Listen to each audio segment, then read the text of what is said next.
I'm currently in Scotland's second largest remnant of ancient Caledonian pinewoods right now, and I want to show you the natural regeneration that's happening here and talk a bit about why natural regeneration in these forests is so important. These trees here are Scots pine. They're a conifer species that arrived in Scotland at the end of the last ice age about 10,000 years ago when all of the glaciers melted, right? So that means that here in the Caledonian pinewoods, these trees, generation after generation, are the direct descendants of the first trees to arrive here when the whole land was wiped clean by glaciers.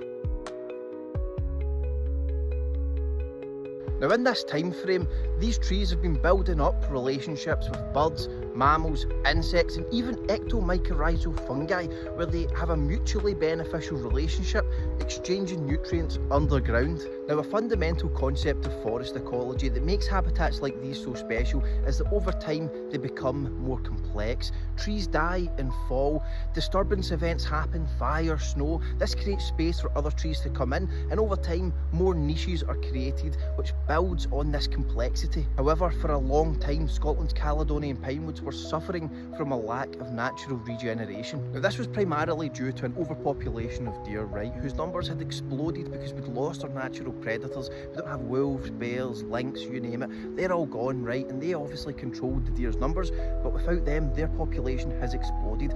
The population numbers were also kept really high because of social, economic and political reasons too. This was obviously a massive problem because it meant that this artificially high population of deer were eating all of the saplings. They were starving, they were eating everything, right?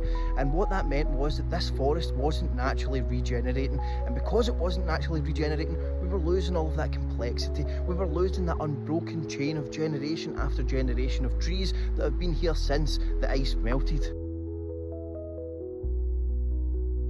Thankfully, places like Roffey Marcus here exist where they've actually been prioritising natural regeneration, and it really brightens up your day to be walking around this ancient forest and seeing the younger generation coming through. I know I sound like an old guy when I say that, but it is really cool to see this younger generation of the forest rising up.